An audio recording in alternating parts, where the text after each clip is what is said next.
আমরা তিনজন আজকে এক জায়গায় হয়েছি, তার একটা বিশেষ কারণ আছে। দেখে চমকে যাওয়ারই কথা। চমকটা আরো বেশি আসছে তার কারণ বাংলাতে যেরকম 'দুই পৃথিবী', হিন্দিতে ঐরকম একটা 'দুই পৃথিবী' রিলিজ হতে চলেছে। হিন্দিতে 'দুই পৃথিবী' ব্যাপারটা কি? শাহরুখ খান আর সালমান খান, কারণ অর্জুন 22শে নভেম্বর রিলিজ। দেখো এখানে কিন্তু একটা ব্যাপার আছে, এর আগে এই সিনেমাটা দুবার রিলিজ কিন্তু হয়েছে।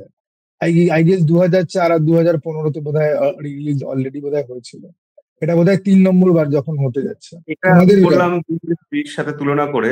আমাদের যেরকম দেব আর জিৎকে আমরা 'দুই পৃথিবীর' পর কখনো একসাথে দেখতে পাইনি, কিন্তু প্রায়ই দেখতে চাই। শাহরুখ খান, সালমান খানকেও কিন্তু কোনো মুভিতে মানে ফুল মুভিতে আমরা একসাথে দেখতে পাইনি। মানে ক্যামিও দেখতে পেলাম তো রিসেন্টলি কি 'জওয়ানে' দেখলাম আর আরেকটা কি সিনেমায় দেখলাম। Tiger three. তো এখনো দর্শকদের ওই চাহিদাটা রয়েছে যে এরা দুজন একসাথে একটা সিনেমা করবে। মানে এটা চিরকালীন একটা চাহিদা আমার মনে হয়। যেরকম দেবজিৎকে দেখতে চায়। সেটা সবসময়। আর বলিউডে এখন যে পরিস্থিতি, তারপরে দুজনে একসঙ্গে কোনো সিনেমাতে যদি আসে, সেটা নিয়ে দর্শকের একটা অন্য রকমের একটা উন্মাদনা থাকবে, ঠিক আছে? এই লরেন্স বিষ্ণোই, হুমকি ঠুমকি, এতে এমন সব ভজঘট হয়ে আছে, এই মুহূর্তে দুজনে একসঙ্গে যদি আসে, সেটা ভাই দর্শক একদম পুরোপুরি ইয়ের জন্য মানে তৈরি আছে। আর 22শে নভেম্বর তোমরা কি যাচ্ছ দেখতে? মানে আমি খুব সম্ভবত আমি যাবো দেখতে, আমার সুযোগ যদি থাকে যাওয়ার মতো, আশেপাশে রিলিজ যদি হয়। খুব কঠিন প্রশ্ন করে ফেলেছো। কারণ অর্জুন আচ্ছা সিনেমাটা অমৃতা, তুমি থাকো কোথায়?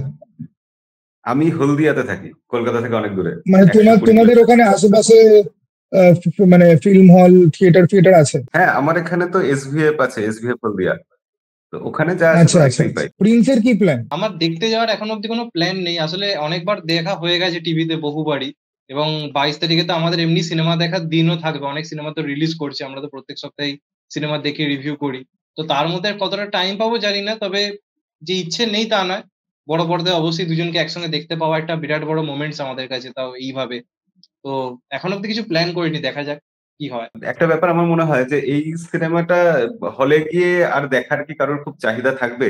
কারণ এটা টিভিতে এতবার দেখেছি আমরা। আর এই সিনেমাটার আরেকটা খুব স্পেশাল ব্যাপার আছে যে যেকোনো জায়গা থেকে চালিয়ে দিলেই গল্পের প্লট বোঝা যায়, দেখা যায় আর কি। মানে শুরু থেকেই হ্যাঁ দেখতে হ্যাঁ হবে হ্যাঁ এরকমও হ্যাঁ কিছু ব্যাপার। এটা শুধুমাত্র করণ অর্জুনের জন্য না, মানে তুমি পুরোনো হিন্দি সিনেমা বা পুরোনো সাউথের সিনেমা তুমি যদি দেখো, সমস্ত জায়গাতে না এই ব্যাপারটা রয়েছে যে খুব ইজি টু আন্ডারস্ট্যান্ড। গল্প তুমি খুব ইজিলি তুমি বুঝতে পারবে। আমার এটা মনে হয় যে তখন স্ক্রিন প্লে ব্যাপারটা এত সুন্দর করে লেখা হতো, তার জন্যই বোধহয় এই জিনিসটা বোধহয় মানে অ্যাচিভ করা সম্ভব হয়েছে। আজকে কিন্তু সেটা হবে না, যদিও আজকের সিনেমাতে গল্প মানে অলমোস্ট নন এক্সিস্টেন্টই থাকে। তবে তুমি যেটা বললে না অভ্রতা, যে মানুষ কি দেখতে যাবে এত বছর বাদেও টিভিতে এতবার দেখার পরে? ধরো একটা সালমান খানের ধরো একটা ফ্যান রয়েছে, সে তার 4টে বন্ধু 5টা বন্ধুকে নিয়ে মানুষ যেই সিনেমাগুলো ভালোবাসে, তোমরা টুম্বার এক্সাম্পলই তোমরা নিয়ে নাও না, টুম্বার মানুষ দেখেছে অ্যামাজন প্রাইমে, তাও টুম্বার রিলিজ হওয়ার পর লোকে কিন্তু হলে দেখতে গেছে। এখন কোন সিনেমা রিলিজ করা হচ্ছে এটা কিন্তু খুব ম্যাটার করে। আর শাহরুখ খান সালমান খানকে বড় পর্দাতে দেখার জন্য আমার মনে হয় হলে যাওয়ার লোকজন কিন্তু আছে। বিজনেস কিছু মানে মিনিমাম 5-10 কোটির বিজনেস তো এক্সপেক্ট করাই যায়, যেটা হতে চলেছে। তোমাদের কি মনে হয় বলো? এটা একটা মানে সেলিব্রেট করার মতো ব্যাপার, হলে গিয়ে সেলিব্রেট করার জন্যই দেখবে, এটা হতে পারে। একদম একদম একদম। আর এই ব্যাপারে যে তুমি যে রি রিলিজ নিয়ে যে কথাটা বললে, এটা নিয়ে আমি একটা ছোট্ট পয়েন্ট রাখছি। আজকে রি রিলিজ যত বড়ই পুরোনো সিনেমা হোক, যেটা হিরমতি মানে স্বর্ণজ্যোতি এটা বলেছে সেটাও একদিক দিয়ে ঠিকই। আবার একটা জিনিস ভেবে দেখতে হবে, এখন কিন্তু রি রিলিজ সেই সিনেমাগুলো ওয়ার্ক করছে যেগুলো খুবই মানে সেই সময়ের থেকে আর কি এগিয়ে থাকা সিনেমাগুলো। তোমরা দেখো টুম্বার বলি, বা আমরা অপরদিকে যদি তার সঙ্গে সঙ্গে দেখি রকস্টার, ওই সিনেমাগুলো কিন্তু ওই সময় যে বক্স অফিস ডিজার্ভ করে সেই বক্স অফিসটা কিন্তু করতে পারেনি। মানে এখন রিলিজ করলে যে বক্স অফিস হয়তো করতো, বা দর্শকের যেরকম টেস্ট পাল্টেছে, দর্শকের যেরকম ভাবনা চিন্তা পাল্টেছে, এখন হয়তো অনেক বেশি বিজনেস করতো। কিন্তু তখন সেই বিজনেসটা করতে পারেনি যেটা করা উচিত ছিল। যেমন রিসেন্টলি রিলিজ করলো রায়না হে তেরে দিল মে, সেটা কিন্তু রিলিজ যথেষ্ট ভালো একটা বিজনেস করতে পেরেছে। তারপর তুমি দেখো লায়লা মাজনু, লায়লা মাজনু খুব ভালো একটা বিজনেস করেছে। তো রিলিজ ব্যাপারটা কিন্তু আলটিমেটলি কাজ করছে সেই সিনেমাগুলোর জন্য যেগুলো সময়ের থেকে এগিয়ে থাকা সিনেমা ছিল। তবে করণ অর্জুনের যেহেতু আমি বললাম যে শাহরুখ সালমানের একটা বিরাট বড় ব্র্যান্ড ভ্যালু রয়েছে, প্লাস আরেকটা ব্যাপার কি, এটা আমাদের টলিউডেরও মানে কোথাও গিয়ে শেখা উচিত ব্যাপারটা, যে আজকে দেখো যখন এই অ্যানাউন্সমেন্টটা হলো, তখন মানে কত সুন্দরভাবে ঋত্বিক রোশন, শাহরুখ খান, সালমান খান ভয়েস ওভার দিল। कुछ बंधन ऐसे होते हैं जिनके लिए एक जन्म पूरा नहीं होता। এই জিনিসটা কিন্তু সত্যি কথা অবাক করে দেওয়ার মতো। আজকে বাংলাতেও কিন্তু দুই পৃথিবী রিলিজ হয়েছিল, কদিন আগে এসবিএফ এর বিভিন্ন জায়গাতে রিলিজ করা হয়েছিল। দেবজিতের মধ্যে কিন্তু এই ব্যাপারটা দেখা যায়নি যে নতুন করে একটা ট্রেলার আনা হোক বা এসবিএফ এর তরফ থেকে এরকম কিছু করা হয়, নতুন করে ট্রেলার আনা হোক যেখানে এদের ভয়েস ওভার থাকবে, আজকের মতো করে আলোচনা করবে। কিন্তু শাহরুখ, সালমান, ঋত্বিক মিলে কিন্তু এই প্ল্যানিংটা করেছে। এরা একজোট হয়েছে, শুধু রিলিজ করাই নয়, নতুন করে প্ল্যানিং করা, ভয়েস ওভার দেওয়া। এটা কিন্তু একটা বিরাট বড় কিন্তু এফেক্ট রেখেছে, যে কারণে দর্শক আমার মনে হয় কানেক্ট করবে, আর কিছুটা হলেও বক্স অফিসে একটু হলেও ভালো রেজাল্ট আসতেও পারে। দেখা যাক কি হয়। এই ব্যাপারে আমি একটা ছোট কথা বলবো, শুধুমাত্র রোশন ফ্যামিলি বা খান ফ্যামিলি বা শাহরুখ খান সালমান খান নয়, অজয় দেবগনের বাবা এই অরিজিনাল সিনেমাতে যা যা স্টান্টের যা যা পোর্শন আছে, অ্যাকশনের যা যা পোর্শন আছে, ওগুলো কোরিওগ্রাফ ডিজাইন কিন্তু উনি করেছেন। মজার ব্যাপার হচ্ছে কি যে এটাই যে করণ অর্জুন সিনেমাতে মানে কত লোকের কন্ট্রিবিউশন রয়েছে বিভিন্ন রকম দিক থেকে। দেবগন ফ্যামিলি, রোশন ফ্যামিলি, সেখানে শাহরুখ খান প্রথমবার ব্রেক পাচ্ছে, কাজলের প্রথম হিন্দি সিনেমা বোধহয় ডেবিউ বোধহয় কাজলের ওই সিনেমা দিয়েই বোধহয় হয়েছিল যতদূর আমি জানি। তো এই জিনিসটা কিন্তু মানে রিয়েলি মানে আজকের দিনে তো এরকম সিন কোথায় হচ্ছে আমাদের কোনো রকম আইডিয়াও নেই। মানে তোমরা এর মধ্যে দেখেছো কাউকে হিন্দিতে ডেবিউ করছে খুব বড় ভাবে, তাকে আমরা চিনছি জানছি রিসেন্টলি 1-2 বছরের মধ্যে দেখবি, এরকম কিন্তু নেই। তো এটা একটা ওই সময় অন্যই ব্যাপার ছিল। এখানে আমার কয়েকটা কথা বলার আছে। প্রথম কথা, ঋত্বিক রোশন ভয়েস ওভার দিয়েছে, তার কারণ অন্যতম এটা আমার মনে হয় যে ঋত্বিক রোশন ওই সিনেমাতে কিন্তু অ্যাসিস্ট্যান্ট ডিরেক্টর ছিল। তো ও নিজে এই সিনেমাটার সাথে কানেক্টেড বরাবরই, এটা একটা ব্যাপার। দ্বিতীয়ত, কাজলের এটা ডেবিউ সিনেমা নয়। কাজল ডেবিউ করেছিল কামাল সাদানার সাথে একটা কিছু সিনেমা, আমার সিনেমার নামটা এক্স্যাক্টলি মনে নেই। কামাল সাদানা আচ্ছা বলে একটা হিরো এসেছিল সেই সময়, 2-4টে সিনেমা করেছিল, তারপর হারিয়ে গেছে। তো সেটার সাথে ডেবিউ করেছিল। আচ্ছা এই আচ্ছা। সিনেমাটা যে এরকম অ্যাপিল সবাই আসছে, যেটা প্রিন্স বলল, এর পিছনে দাঁড়াচ্ছে। এবং করণ অর্জুনের পর আর কেন দুজন একসাথে হয়নি, বা আমাদের এখানেও কেন কেউ একসাথে হয় না, দেবজিৎকে কেন আমরা একসাথে দেখি না, কি মনে হয় তোমাদের? এটা কি শুধু বন্ধুত্ব নেই, মিলমিশ নেই, এরকম কারণ?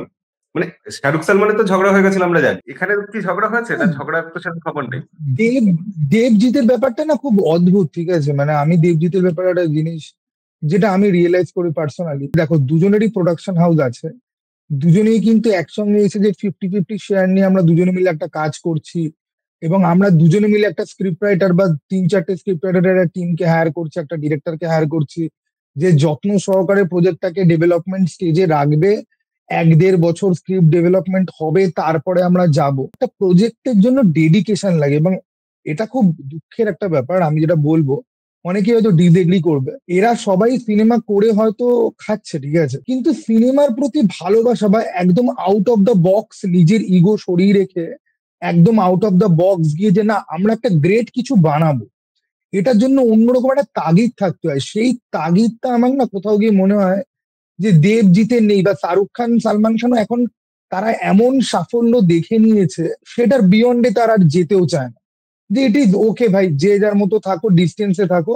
এবং এটাও একটা জিনিস যে অনেকে মনে করে যে ডিস্টেন্সে থাকলে পরে সম্পর্ক খুব ভালো থাকে, তো সেটাও একটা ফ্যাক্টর হতে পারে, ঠিক আছে। এরা যেই ওয়েটের এখন মানুষজন হয়ে গেছে, আমি দেবজিতের কথা বলি, শাহরুখ সালমানের কথা বলি, স্ক্রিপ্ট কিন্তু খুব দমদার হতে হবে, যাতে মনে হয় না যে জাস্ট ক্যাশ গ্র্যাব, দুজনে মিলে আসছে পাবলিককে ঠকানোর জন্য, যে আমরা দুজনে এলে পরে পাবলিক চলে আসবে, ওরকম যেন কেউ বলতে না পারে। এমন একটা গল্প হতে হবে যে দুজনেরই স্পেস রয়েছে সেখানে, সেরকম গল্প ডেভেলপ করার মতো ভিশনারি রাইটার বা ডিরেক্টর আমার সত্যি মনে হয় না যারা এক্সিস্টিং রয়েছে তাদের মধ্যে কেউ আছে বলে।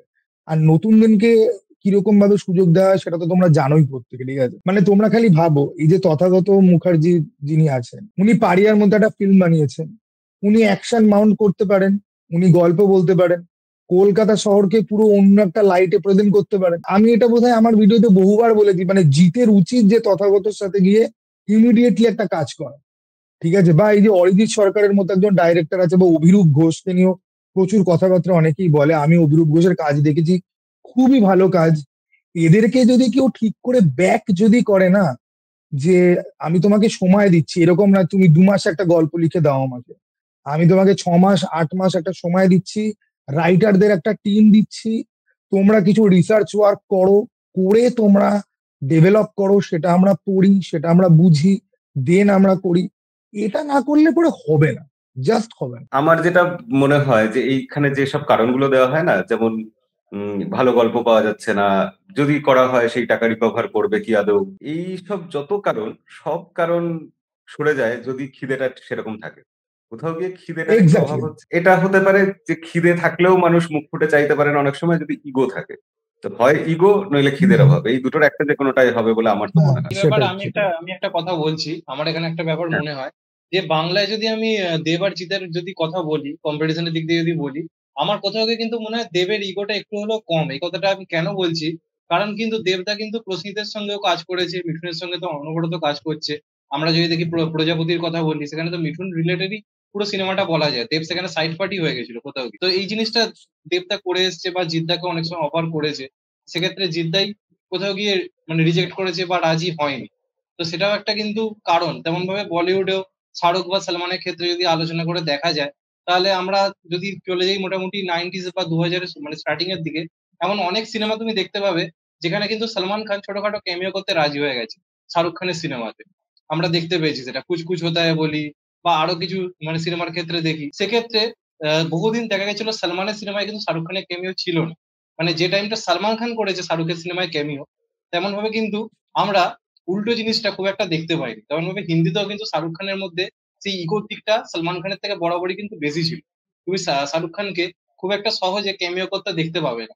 যে কোনো সিনেমায় যেমন ভাবে সালমান খানকে তুমি দেখতে পাবে যে কোনো সিনেমায় যখন খুশি ডেডিকেশন দিয়ে ক্যামিও করছে। তাহলে কেউ এই যে সিংহাম এগেন এলো ওরকম একটা ধরো জালি একটা জঘন্য জিনিস দেখানো হলো, অন্য কোনো মানুষ রাজি হতো না। তো এক্ষেত্রে বলিউডেও আমি বলবো ইগোর প্রবলেমটা কোথাও গিয়ে শাহরুখ সালমানের মধ্যে শাহরুখের একটু হলেও বেশি ছিল, সালমানের খানিকটা কম ছিল। এবং অবশ্যই লড়াই ঝগড়া তো মাঝখানে হয়েছিল, কিন্তু এটাও তারা বুঝেছে এই মুহূর্তে একজোট হওয়া দরকার। এই যে খিদের কথাটা বললে, এদের সেই খিদেটা এসছে, এরা বুঝেছে একজোট না হলে কোনো সমস্যার সমাধান হবে না।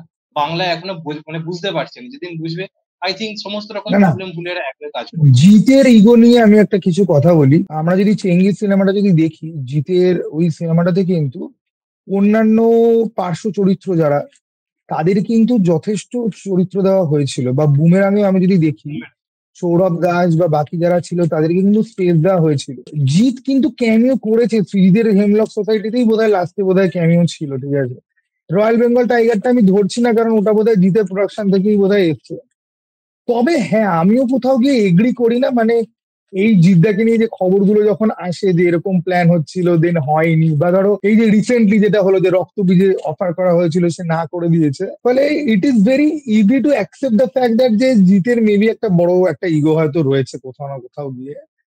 তবে আমি বলবো যে এটা খুব ওপর ওপর আমরা একটা একটা জিনিস দেখে সেটাকে আমরা ধরে নিচ্ছি, এটার তলাতে মাইট বি অন্য রিজনও হয়তো থাকতে পারে, ঠিক আছে। ওকে, তো এক্স্যাক্টলি। আমরা এরকম সেটা বাইরে আমরা থেকে, জানি না। হ্যাঁ, বাইরে থেকে এরকম জাজ করাটা আমাদের ঠিক না। আসল কারণ যেহেতু আমরা জানি না, আমরা কিছু আন্দাজ করতে পারি কিন্তু কাউকে ব্লেম করতে পারি না যে এ ইগোইস্টিক ও নয়। না না, এই জাজমেন্টটা আমাদের মনে হয় দেওয়াটা ঠিক না। তবে সবথেকে বড় কথা, আমি আবার ট্র্যাকে ফিরিয়ে আনতে চাই তোমাদের।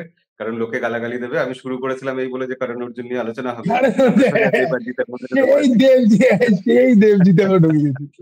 সাকিব খান ওইখানে ঢুকে গেলে পরে তো একদম ভাই তাবর তো জিনিসপত্র হয়ে যাবে, যাই হোক। তো আমরা আবার আচ্ছা, কারণ অর্জুনে দরদের কি খবর? দরদ সিনেমাটা কোথাও এসছে? দরদ, দরদ আমি চেষ্টা করলাম, আমি বুঝতে পারলাম না কি হলো দরদের। কেউ কি গেছিলে দেখতে? আমাদের এখানে তো আসেনি। আমি তো খোঁজ করলাম, দেখলাম এখানে আসেনি। ইন্ডিয়াতে রিলিজ করেনি, আহ, ইন্ডিয়াতে 2 সপ্তাহ পরে রিলিজ করবে, 29 তারিখে রিলিজ করবে। কারণটা কি? এটা কেন হয়? কারণ আমি এর আগে দেখলাম এই তুফানের সময়ও একই রকম হলো তো। এটা নতুন নিয়ম হয়েছে, মানে যৌথ প্রোডাকশনের ক্ষেত্রে নিয়ম হয়েছে যে আগে নিজের দেশে না আনার আগে মানে অন্য দেশে এটাকে করা যাবে না। মানে ইন্ডিয়ার বাংলাদেশের মধ্যেই ঝামেলাটা, অন্যান্য দেশে অতটা নেই। না, আবার একটা ওই পাইরেসির একটা অ্যাঙ্গেলও আছে, ঠিক আছে। অনেকেই বলে যে নাকি পাইরেসি হয়ে যায়, কলকাতা থেকে নাকি পাইরেসি করে দিচ্ছে হ্যান ত্যান। আমি জানি না, পাইরেসি তো সব জায়গাতেই হয়, ঠিক আছে। আর বাংলাদেশের কথা যদি বলি, তারা তো মানে অধিকাংশ সিনেমাই তাদের ওখানে আসে না, তাদেরকে তো ওইটাই একটা মাধ্যম যে হয় দেখতে। তো আমি জানি না, নট শিওর। এনিওয়ে, পাইরেসির আমরা কথা করণ অর্জুনে ফেরত আসবো। করণ পাইরেসির অর্জুনে কথা আর ফেরত বলো আসবো, না। অভ্রতা আমাকে মারবে, না, যাই হোক, ঠিক আমি আছে। একটু জাস্ট বলে দিই, পাইরেসির কথা আর বলো না। টাইগার শ্রফ যা করেছে তারপর আর পাইরেসি নিয়ে কোনো আলোচনাই হতে পারে না। আমি না, ভিডিওতে আমি গালাগাল দিই তো লোকে ভাবে যে এই ছেলেটার মুখ এত খারাপ। তোমরা খালি ভাবো টাইগারের কি মাথা খারাপ, নিজের সিনেমার পাইরেটেড ক্লিপিংস নিজের স্টোরিতে দিচ্ছে, কোন ও লিগাল মানুষ লিগাল এরকম করে দিতে করতে চাইছে পারে? ব্যাপারটাকে। লিগাল করে দিতে আমি চাইছে ব্যাপারটাকে। সত্যি সত্যি বুঝি না, মানে ওর, আমি না টাইগার শ্রফকে না আমি দেখেছি বহু জায়গায়, ও খুব ভদ্রভাবে কথা বলে, সবার সাথে খুব ভদ্র বিহেভিয়ার করে। আমার মনে হয় ও না হেলে থাকে, ঠিক আছে। ও থাকেই না নিজের জগতে। ওকে, ও শুধুমাত্র হাই স্যার, হ্যালো স্যার, ওর মাথায় কিছু চলে না, আমি জানি না কেমন মানুষ ভাই। যাই হোক, এই নিয়ে আমরা করণ অর্জুনে আসবো, ঠিক আছে? টাইগার শ্রফকে নিয়ে রোজ করতে শুরু করলে চাপ হয়ে যাবে। করণ অর্জুনে আমরা ফিরে আসি। করণ অর্জুনের আমি একটা ফ্যাক্ট শেয়ার করি। করণ অর্জুন নিয়ে তো প্রচুর মিম হয়েছে, মিমে আসছি আমরা। তার আগে একটা ফ্যাক্ট বলি যে 4 জন মূল কাস্টিং আছে নায়ক নায়িকা, তাদের 4 জনের একজনও ফার্স্ট চয়েস ছিল না, সেকেন্ড থার্ড চয়েসও কখনো নয়, দেখা যাবে ফোর্থ বা ফিফথ চয়েস হিসেবে তারা এসে। তো হ্যাঁ, আমি তো করণ এটা অর্জুনে জানতাম যে সালমান খান আর আমির খান হওয়ার কথা ছিল, ঠিক আছে? শাহরুখ খান তো একদম লাস্ট মোমেন্টে নাকি ডিসাইডেড হয়েছে। ওকে, হ্যাঁ, জানি না। এবং শুধু তা না, অজয় দেবগনের করার কথা ছিল সালমান খানের রোলটা, তারপর সানি দেওয়ালকে কাস্ট করার কথা ছিল ওই রোলটাতে, আর শাহরুখ খানের ওখানে অক্ষয় আচ্ছা কুমার আচ্ছা আচ্ছা। নেওয়ার কথা ছিল, আমির খান নেওয়ার কথা ছিল, এগুলো তো আছেই। তারপর তোমার মমতার পার্টটা করার কথা ছিল রবিনার, যেটুকু জানতে পারলাম রবিনার নাকি করার কথা ছিল আগে, তারপর নানা কারণে হ্যাঁ হ্যাঁ হ্যাঁ সেটা হ্যাঁ। মমতার কাছে গেছিল। আচ্ছা, ওকে, এই আর মমতা কুলকার্নি এখন কোথায়? ওর এই হাজবেন্ড মুহূর্তে কি তো ড্রাগ মাঝে পেডলিং খবর এর কিছু এসেছিল। হ্যাঁ ইয়েতে হ্যাঁ। হয়েছিল, সাউথ আফ্রিকায় ছিল, আমি যতদূর লাস্ট জানি। এখন দেখতেই পুরো অন্যরকম হয়ে গেছে, তুমি চিনতে পারবে না, মানে তুমি যদি ছবি দেখো ওই যে লুক মানে পুরোপুরি পাল্টে গেছে, চেনা যাবে না। মমতা কুলকার্নিকে খুব সুন্দরী দেখতে ছিল ওই সময়। আমি না কেন জানি মনে করি পুরোনো বলিউডের যেই সমস্ত নায়িকারা ছিলেন, যেরকম প্রীতি জিন্টা, ঠিক আছে, রানী মুখার্জি, ওকে, বা ধরুন ওই যে ঐশ্বরিয়া রাইয়ের কথা তো জানে মোটামুটি প্রত্যেকে সবাই, ঠিক আছে? যে ওই সময় নায়িকাদের মধ্যে না একটা ব্যক্তিত্ব, হ্যাঁ, মনীষা কৈরালা, ঠিক আছে, অন্যরকম একটা ব্যক্তিত্ব, অন্যরকম একটা হ্যাঁ ওয়েট তারা ক্যারি করতো। তুমি তুমি আজকে এই দিশা পাটানি বা অনন্যা পান্ডের মধ্যে না, তাদেরকে সুন্দর হয়তো দেখতে, তাদের হয়তো গ্ল্যামার আছে, কিন্তু তুমি ব্যক্তিত্বটা তুমি ফিল করতে পারবে না, ওকে, বা তৃপ্তি একদম দিমুনি ঠিক, বলো, একদম ঠিক, তুমি ওয়েটটা একদম ফিল ঠিক। করতে পারবে না। রানী মুখার্জির কথাবার্তা, তার ইন্টারভিউ, ঠিক আছে, বা কাজলের একটা ইন্টারভিউ, বা রবিনা ট্যান্ডনের একটা ইন্টারভিউ, তুমি দেখবে যে অন্যই একটা ভাই, বা বিদ্যা বালান, ঠিক আছে, বিদ্যা বালান যদিও ওই সময় ওরকম ভাবে ছিল না, ঠিক আছে, বিদ্যা বালান অনেক পরে এসছে, কিন্তু অন্যরকম একটা ব্যাপার ছিল তাদের। এখন নায়িকারা বোধহয় শোপিস হয়ে যাচ্ছে বেশি, তাই না? হ্যাঁ, এখন তাদেরকে শোপিসের মতনই মানে ট্রিট করা হয়, এবং তাদেরও না সেটা নিয়ে খুব একটা গরজ নেই। মানে আমি এটা ভাবি যে এই হিন্দিতে এই যে আইটেম সং নিয়ে আমরা যে এত কথা বলি, এত প্রতিবাদ যে করি, এটা তো তাদের করা উচিত, তাদের মুখের উপর বলা উচিত যে তুমি আমাকে কোটি টাকা দিলেও আমি এটা করব না, তুমি আমার চরিত্রটাকে একটু অন্য ভাবে লেখো। এবার প্রডিউসার তোমাকে তো বোঝাবে, এই প্রডিউসারের ভাই কিছু নেই, তোমাকে শোপিস হিসেবে দেখিয়ে দেবো, তুমি 4টে ঠুমকা দেবে, সেটা দেখে 10টা ছেলে আসবে, আমার হয়ে যাবে। কিন্তু তোমাকে একটা হেড অন কলিশন করে নিজের রাইট তোমাকে বোঝাতে হবে যে না, আমি এটা করব না, বা ঠিক আছে আমি আইটেম ডান্স করব, কিন্তু আমার চরিত্রটা যাতে লোকে মনে যাতে রাখে, সেরকম ভাবে করতে হবে। সব হবে ওই মেরে করণ অর্জুন আয়েঙ্গে টাইপের ব্যাপার আর কি। ওই সিনটা কিন্তু এপিক, মেরে কারণ অর্জুন, এবং ওই সিনটা নিয়ে আমি এত মিম দেখেছি না, ওই সিনটা নিয়ে মিম গুনে শেষ করা যাবে না। 3 জনে যে সেই হাত বাড়িয়ে দাঁড়িয়ে আছে, এটা নিয়েও প্রচুর মিম ছিল, যে অটো অটোওয়ালাকে ডাকছে, ট্যাক্সিকে হ্যাঁ, ডাকছে। অটো বা কিছুদিন আগে দেখছিলাম এই মিমটা, যে ওই বলছে মেরা কারণ অর্জুন আয়েগা কোভিড কে বাদ, ঠিক আছে, যে কোভিড এর পরে আসবে করণ অর্জুন। এটা কোভিড এর সময় খুব জনপ্রিয় হয়েছিল এই মিমটা, প্রচুর মানে শেয়ার হতো সেই সময় হোয়াটসঅ্যাপে। প্রচুর প্রচুর প্রচুর। মানে মিমাররা যেই লেভেলের ইন্টেলিজেন্ট হয় না, ওরা কোত্থেকে কোন একটা সিন দেখে তার মধ্যে কি বসিয়ে দিয়ে দেবে, ঠিক আছে, ওকে একটুখানি ছবি এডিট করে একটুখানি ডায়ালগ বুঝিয়ে, এবং হাসিও পায়। মানে মিমাররা হচ্ছে কি, মানে যদিও মিমারদের নিয়ে অনেক জায়গাতে খিল্লি করা হয়, এবং প্রচুর বাজে মিমও আজকাল ভাইরাল হয়, মানে ডার্ক হিউমারের নামে যা খুশি তাই ভাইরাল হয়, কিন্তু অরিজিনাল যারা মিমার, যারা একটুখানি মেনটেন করে সমস্ত কিছু করে, দে আর সো ইন্টেলিজেন্ট। করণ অর্জুন সিনেমাটা যখন এসেছিল সেই সময় খুব চাপের মধ্যে এসেছিল। ব্যাপারটা এরকম হয়েছিল যে তার আগে কিছুদিন আগেই হাম আপকে হ্যায় কন রিলিজ করেছে, এই 4-5 মাস আগে, তখনও চলছে। হাম আপকে হ্যায় কন কত বড় হিট ছিল তো তোমরা জানো। এবার সেই সময় করণ অর্জুন আসলো বেশ প্রেসারের মধ্যে, হল পাওয়া টাওয়া নিয়ে, এবং করণ অর্জুন আসার কিছুদিনের মধ্যে সেই বছরই কিন্তু ডিডিএল যে রিলিজ করেছে। ওই টাইমটা মানে কিরকম এক একটা ব্লকবাস্টার সিনেমা প্রতি বছর আসতো, সেখানে আজকে বলিউড কোথায় চলে গেছে।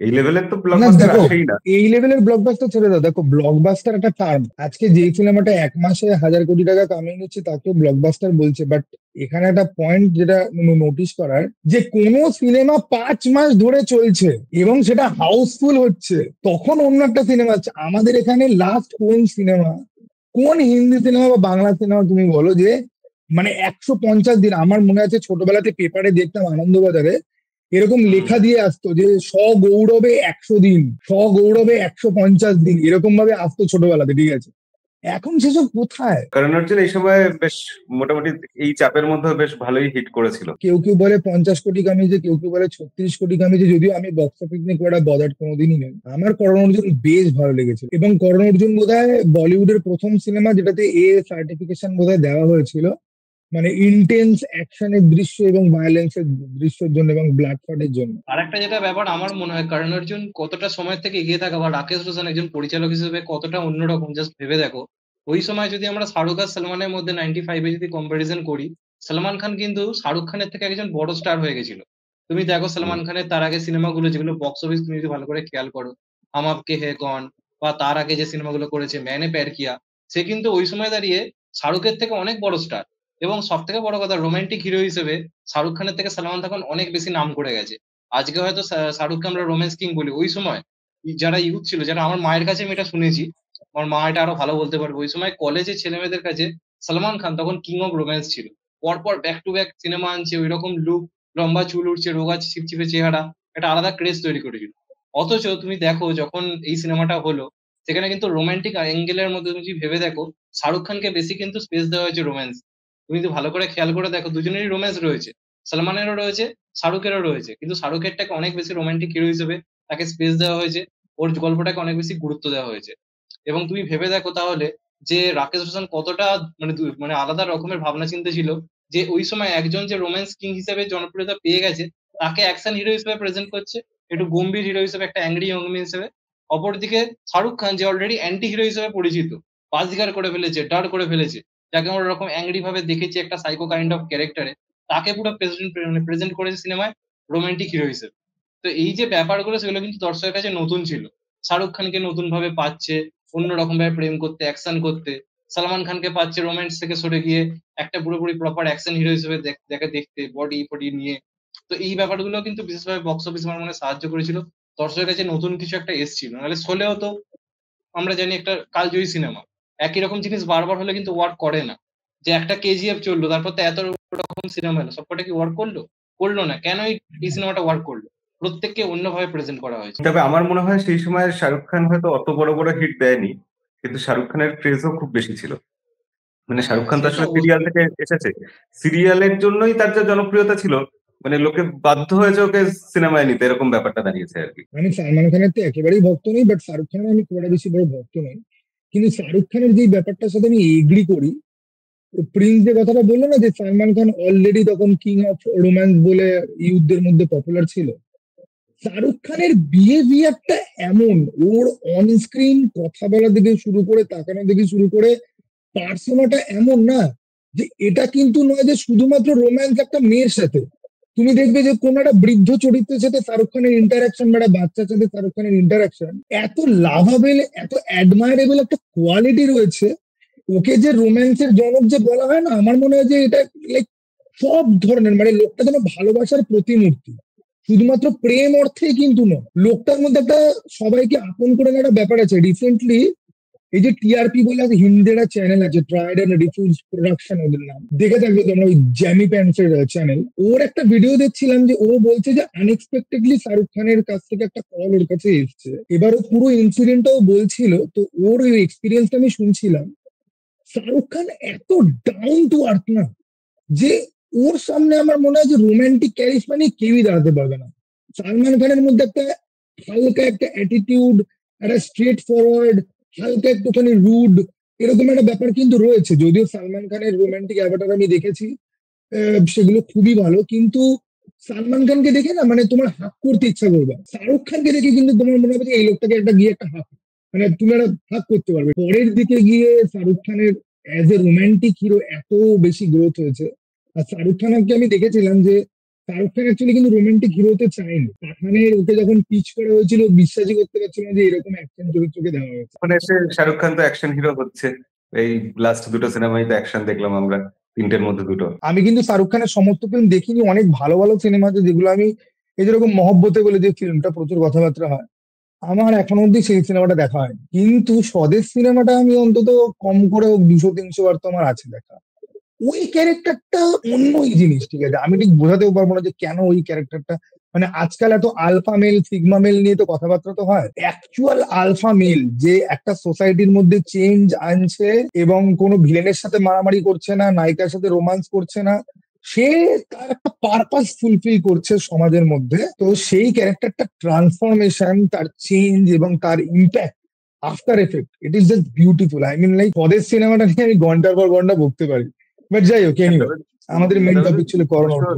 200 বার দেখেছে, এটা একটু কেমন বাড়াবাড়ি হয়ে গেল না? না না না, আমি তোমাকে বলছি অবরোধা, আমার অ্যাকচুয়ালি কতগুলো স্পেসিফিক সিনেমা আছে যেগুলো আমার অ্যাকচুয়ালি, এটা কোনো কথা হলো? তুমি স্বদেশের ইয়েটা তুমি ছেড়ে দাও, এই যে কেজিএফ চ্যাপ্টার 1 প্রিন্স একটু আগে যে বলছিল, আমি জানি এটা কেউ বিশ্বাস করবে না, ইভেন কেটে নিয়ে লোকে খিল্লি পর্যন্ত উড়াবে। দ্য ট্রুথ ইজ 2019-এ আমি রোজ কেজিএফ দেখেছি, রোজ। আর 2019-এর পর থেকে কতবার দেখেছি সেগুলো আমি ট্র্যাক রাখিনি। তো ওই সিনেমাটা আমার 365 বার তো আছেই দেখা। কেজিএফ চ্যাপ্টার 2, ডার্ক নাইট, রং দে বসন্তী, আমির খানের গজনী, তারে জামিন পার, শাহরুখ খানের স্বদেশ, সাইফ আলী খানের লাভ আজকাল বলে একটা ফিল্ম আছে। এই ফিল্মগুলো হচ্ছে কি আমার কাছে কমফোর্ট ফিল্ম। আমার মন খারাপ থাকলে বা কিছু হলে এই ফিল্মের কোন একটা পোর্শন আমি দেখতে আরম্ভ করি। এই ব্যাপারটা আমিও মানে স্বর্ণজ্যোতির সঙ্গে পুরোপুরি একমত। এই জিনিসটা এরকম সিনেমা কিছু কিছু থাকে, যেমন আমি অক্ষয় কুমারের যে কমেডির যে টাইমটা ছিল, হেরাফেরি বলি বা গরম মশলা বলি বা যে ধামালো, এই সিনেমাগুলো বহুবার দেখা, মানে টিভিতে কতবার যে দেখেছি তার ঠিক নেই, তাও আমি ইউটিউব খুলে দেখি, সার্চ করি এখনো মাঝে মধ্যে। এই সিনেমাগুলো কানেকশনই আলাদা ছিল। এখানে আমার আবার লাগে কি, আমি একটা সিনেমা 2-3 বারের বেশি দেখতে চাই না, দেখি না।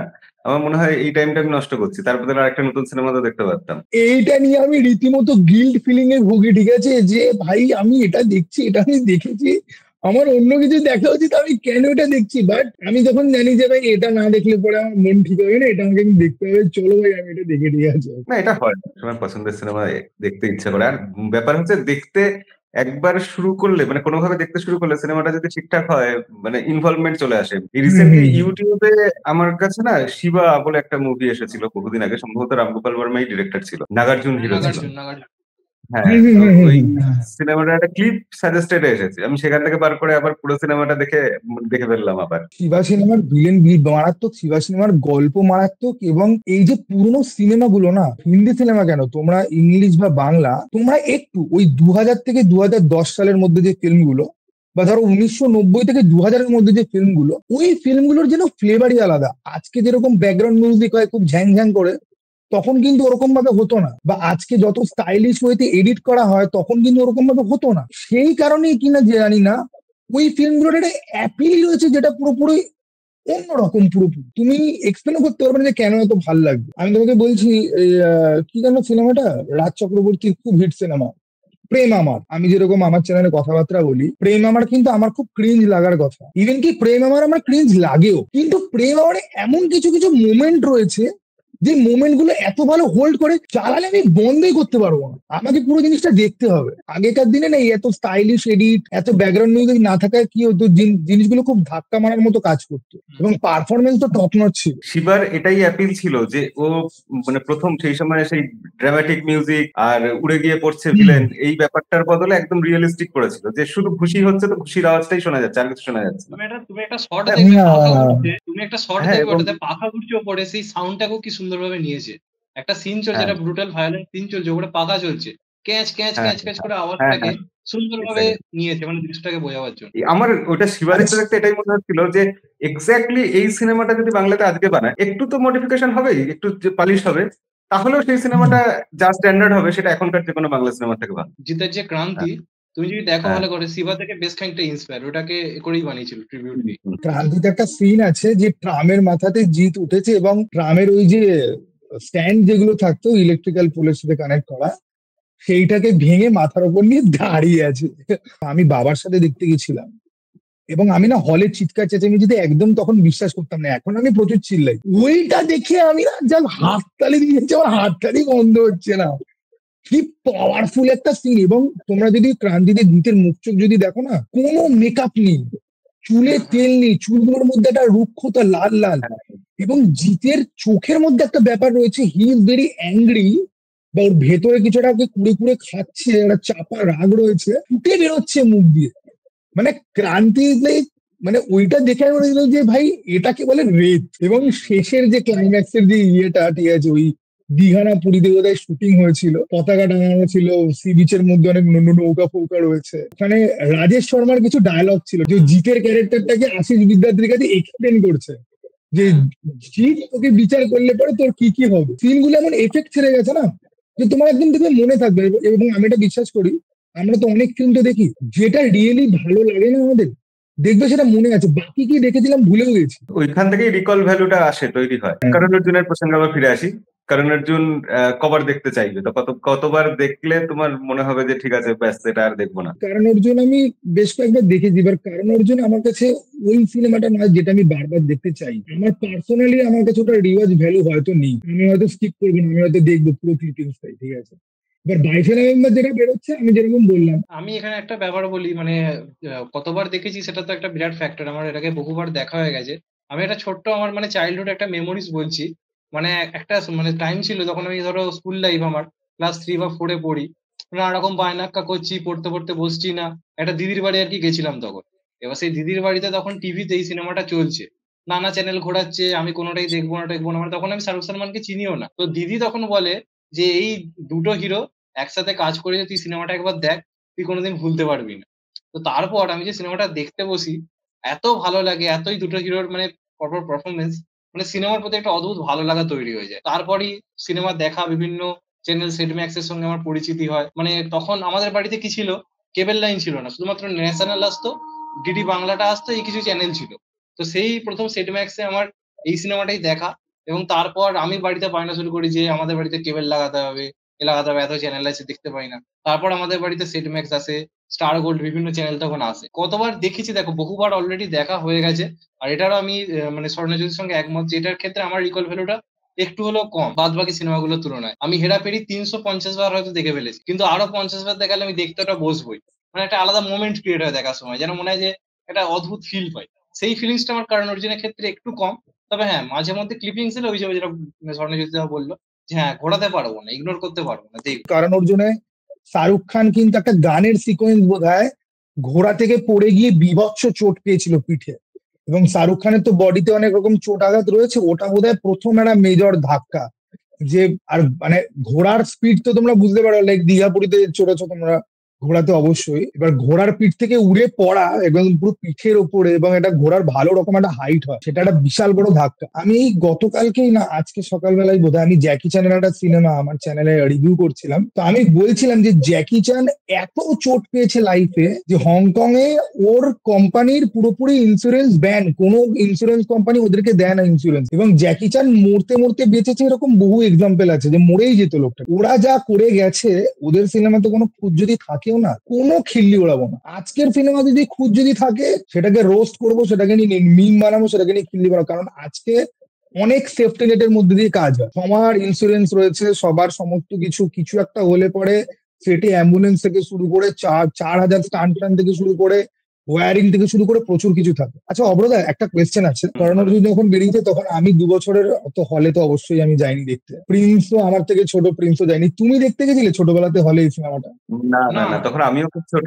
আমার মনে আছে তখন ভিসিআর বলে একরকম জিনিস ছিল তখন, তাতে ক্যাসেট প্লে করা হতো, বাবা নিয়ে এসেছিল, সেটা চালানো হয়েছিল, সেটা দেখেছিলাম আর কি। সেই করণ অর্জুন দেখা, কারণ এটা 1995 এবং 1997 এ আমার জন্ম, আমার তখন জন্মই হয়নি যখন এই সিনেমাটা এসেছিল। আমার 94 সালে জন্ম, জাস্ট 1 বছর হয়তো তখন বয়স আমার, ঠিক আছে। তবে ভিসিআর বলতে মনে পড়লো, আমাদের বাড়িতে টিভি বহুদিন ঢোকেনি, দুর্গাপুজোর সময় ভিসিআর ভাড়া করে আনা হতো, ঠিক আছে, তাতে ডিভিডি ঢুকিয়ে আমি সিনেমা দেখতাম। আর ওই বাছাই করা কতগুলো সিনেমা ছিল, ব্যাটম্যান, স্পাইডারম্যানের, আর কিছু হিন্দি সিনেমা, তো সেগুলো ঢুকিয়ে ঢুকিয়ে দেখতাম দুর্গাপুজো। তারপরে অনেক পরে 2010-এ টিভি এসছে, 2012-তে কম্পিউটার এসছে। আমাদের নিজস্ব ভিসিআর ছিল, সেই সময় কারোর বাড়িতে থাকতো না, আমাদের এক্সক্লুসিভ ওটা ব্যাপার ছিল একটা। সেই দৌলতে আমি প্রতিদিন 2-3টে সিনেমা দেখতাম, মানে সেই থেকে যে দেখা শুরু, তারপর 2012-13 অব্দি টানা দেখেছি আর কি, রোজই ওরকম সিনেমা দেখা চলতো। 2012-13 পরে কি তোমার হ্যাবিটটা চেঞ্জ হয়েছে সিনেমা দেখার?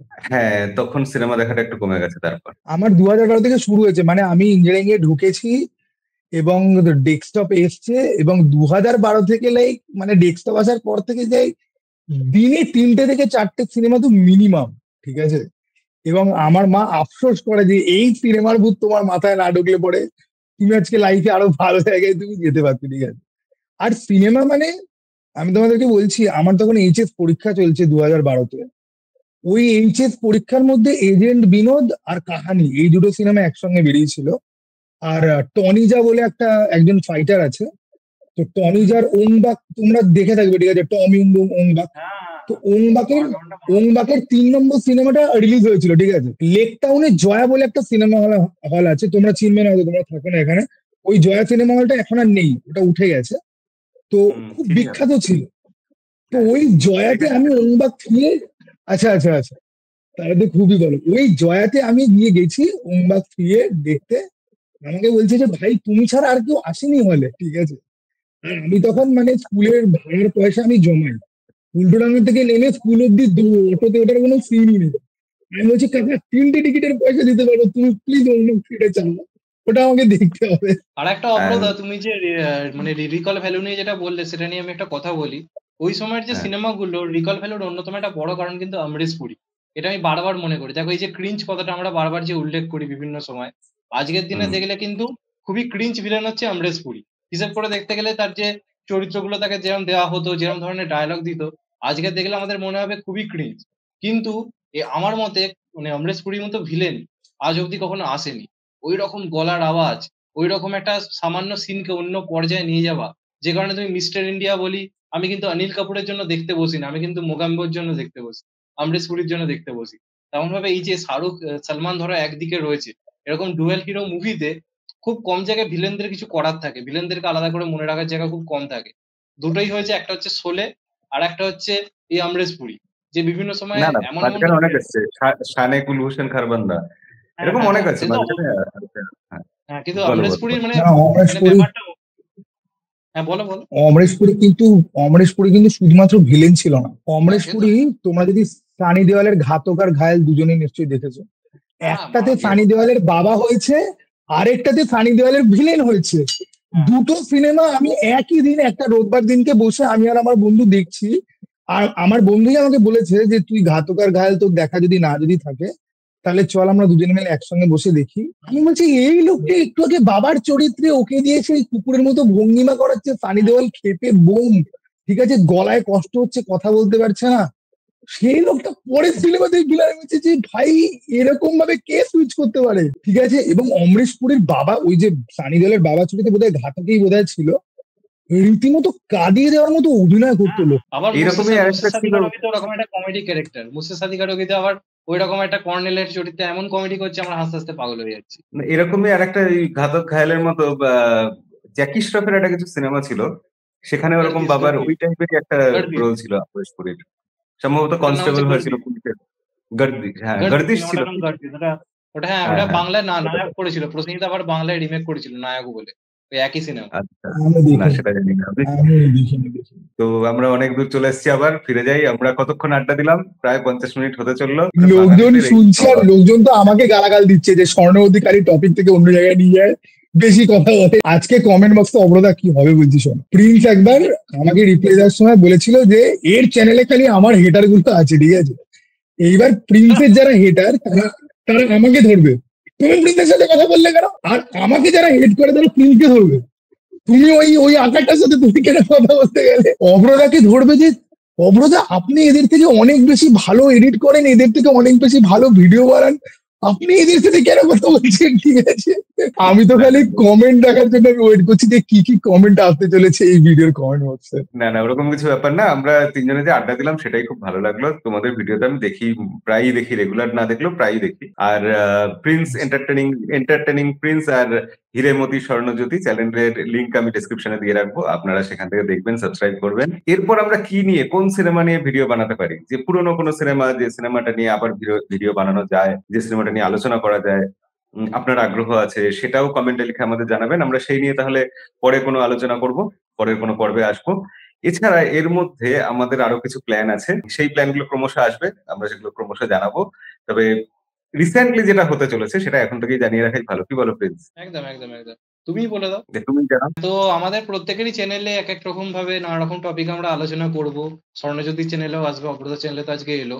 আমার চ্যানেলে আমি যেটা প্ল্যান করেছি, পুরনো পুরনো যারা আর কি, মানে পুরনো নয়, যারা অল টাইম আমাদের লেজেন্ড, সেটা কোনো হিরো হতে পারে বা কোনো হিরোইন হতে পারে বা কোনো পরিচালক, তাদেরকে নিয়ে আমরা নানাভাবে আলোচনা করব, সেটা আমার চ্যানেল থেকে আসবে, আবার স্বর্ণজ্যোতির চ্যানেল থেকে কি আসবে এক্ষুনি স্বর্ণজ্যোতি বলছে, আর অপরাধা চ্যানেল থেকে তো তোমরা দেখতেই পাচ্ছ খুবই না, ডেডিকেটেড স্বর্ণজ্যোতির আলোচনা। চ্যানেলে কি আসবে সেটা আপাতত সারপ্রাইজ থাক, আমি আমার সবকিছু বলে দিলে কি করে ছাড়বো? আমার চ্যানেলে কি আসবে সেটা সারপ্রাইজ থাক, ঠিক আছে। আমার চ্যানেলে আমি চাই যে কেওড়ামি হোক, এখন অব্রতা বলবে না স্বর্ণবতী, আমি এরকম নই স্বর্ণবতী, আমি পারবো না স্বর্ণবতী। কিন্তু না, আমার চ্যানেলও খুব ইন্টারেস্টিং টপিক নিয়ে কথাবার্তা হবে, বেশ মজা হবে দেখতে, আর আমাদের ভিডিও থেকেও বেশি ইন্টারেস্টিং কমেন্ট সেকশন হবে। যাই হোক, হুম। আজকে 50 মিনিট পেরিয়ে গেছে, আমরা ভিডিও তাহলে এখানে শেষ করা যাক। আপনারা সবাই আমাদের সাবস্ক্রাইব করবেন, আমাদের ভিডিও লাইক করবেন, যাতে আরো সবার কাছে পৌঁছয়, আর এরকম ভিডিও দেখতে কেমন লাগছে সেই ফিডব্যাক দেবেন। আপনাদের কথাতেই আমরা সেই মতো আগামী দিনে ভিডিও প্ল্যান করবো বা এগোবো। সবাই ভালো থাকবেন, সিনেমা দেখবেন।